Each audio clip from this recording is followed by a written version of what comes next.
কে ঠিক রাখা সেটা একটা কঠিন বিষয়, কারণ কলব সেটা এমন একটা জিনিস, হাদিসে পাকের মধ্যে আছে যে মাসালুল কলবে কারিন আলা জাহারিল আরদ ইকাল্লিবুল হাওয়া কাইফা ইয়াশা।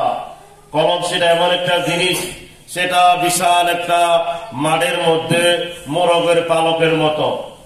বাতাস তাকে যেভাবে ইচ্ছা সেভাবে, বাতাস তাকে যেভাবে ইচ্ছা তাকে সেভাবে পরিবর্তন করতে পারবে। কিন্তু হাদিসে পাক এটা ব্যাখ্যা করতে গিয়ে মুহাদ্দিসগণ বলেন যে যদি কোন একজন মুত্তাকি বান্দার হাতে পড়ে যায়, কোন একটা নেককার বান্দার হাতে পড়ে যায়, ওই বান্দার কলব কখনো পরিবর্তন হয় না।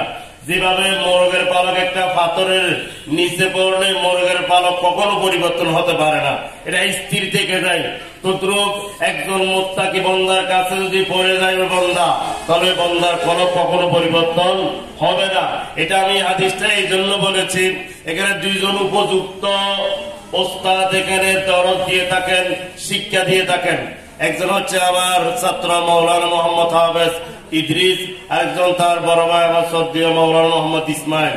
তারা দুইজনে মিলে এই মাদ্রাসা প্রতিষ্ঠা করেছেন এবং দুইজনের হাত ধরে খুব আন্তরিকতার সাথে এই মাদ্রাসা থেকে প্রত্যেক বছর প্রতিনিয়ত হাফেজ কোরআন হয়ে বের হচ্ছেন।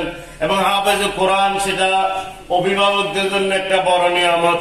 হাদিসে পাকের মধ্যে আছে যে হাফেজ কোরআনের জন্য আল্লাহ রাব্বুল জাল্লা শান নির্দিষ্ট করে দিয়েছেন যে হাফেজ কোরআন হবে, হাফেজ কোরআনের উপর অটল থাকবে, আকীদা ঠিক রাখে অটল থাকবে এবং রাসূল পাক সাল্লাল্লাহু আলাইহি ইসলামের বিধান মোতাবেক, শরীয়ত মোতাবেক অটল থেকে কবর জগতে যেতে পারবে। ওই হাফেজ শুধু হাফেজের কারণে 10 জন নিশ্চিত জাহান্নামীকে আল্লাহ দরবারে সুপারিশ করে বেহেশত দান করবেন। আর ওই হাফেজ যদি আলেম হয়, আলেমের জন্য তো কোনো সীমাবদ্ধ নাই। যদি বা ইমাম সাহাবী, ইমাম মালিক রহমতুল্লাহ আলাইহি 7 লক্ষ বলেছেন, 3 লক্ষ বলেছেন, তারা সুপারিশ করতে পারবে। কিন্তু যুগশ্রেষ্ঠ মুহাদ্দিস এখানে আছেন যে আলেমগণের জন্য কোনো সীমাবদ্ধ নাই। আলেমগণ কিয়ামতের ময়দানে তারা অসংখ্য মানুষকে সুপারিশ করবে। যে ইবনে মাজাহ হাদিস আছে যে ইয়াশফাউ ইয়াউমাল কিয়ামতি সালাসাতুন আল-আম্বিয়াউ সুম্মাল উলামাউ সুম্মাস শুহাদাউ।